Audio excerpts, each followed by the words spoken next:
Hello friends, in the series on the income tax cases, today we will discuss a case which is a perfect example that the whole purpose of incorporating the ratio of the celebrated judgment, that is JK and Driveshaft, in the statute by introducing section 148A by the Finance Act 2021 has been defeated by the quality of the orders which are being passed under section 148A clause D and consequently section 148 notices. If anyone will see the ratio of the notices which have been issued under section 148, then this ratio will come 100% when it is compared to the notices issued under section 148A clause B, meaning thereby that whatever the show cause notices are issued by the department under section 148A clause B, they are being converted into section 148 in spite of the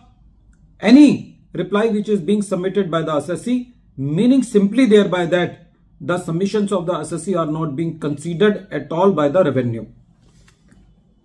The present case also is a perfect example of this thing.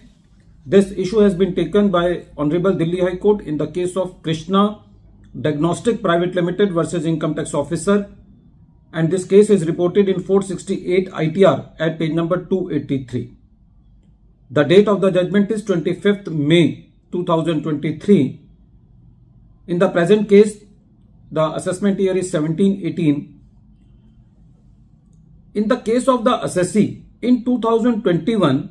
a notice was issued to the assessee to inquire about the detail of the properties by sending a notice to the assessee under section 133 subsection 6,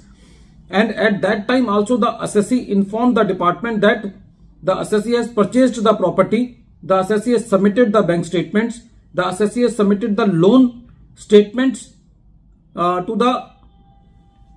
reply to the notice issued under section 133 subsection 6. It means that the revenue was well aware that the assessee has purchased the property.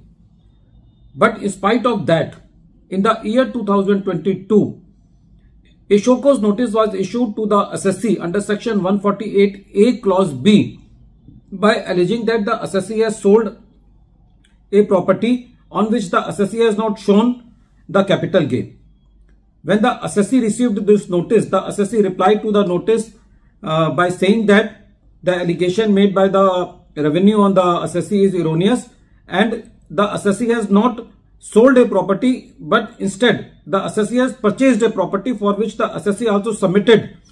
the bank statements and the loan statements. The assessing officer, in spite of realizing that the allegation made against the assessee are erroneous, the assessing officer go ahead with the passing of the order under section 148A clause D and issued the notice under section 148. So, the assessee challenged this notice under section 148 in the writ petition filed before the Honorable Delhi High Court on the pretext of incorrect facts. When the matter was heard by the court was of the opinion that in the present case, the allegation made by the assessee against the revenue that the notice under section 148 has been issued on incorrect facts and without application of mind is correct, and in the present case, the learned assessing officer has clearly missed the most crucial part of the transaction, that it was a purchase of the property and not a sale of the property. So in the present facts and circumstances, the notice issued to the assessee on incorrect facts is not valid in the eyes of the law, and it is a clear-cut case of non-application of mind and non-consideration of the submissions of the assessee. So the court quashed the notice under section 148 and the order under section 148A clause D. Friends, this case is very important because if the assessee will not file the writ petition in such type of circumstances and will go for the assessment, then it may happen that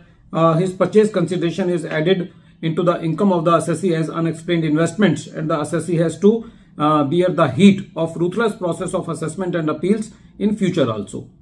At the end of this video, once again I am repeating the name of the case, The name of the case is Krishna Diagnostic Private Limited versus Income Tax Officer, and this case has been reported in 468 ITR at page number 283. The date of the judgment is 25th May 2023. Thank you, friends.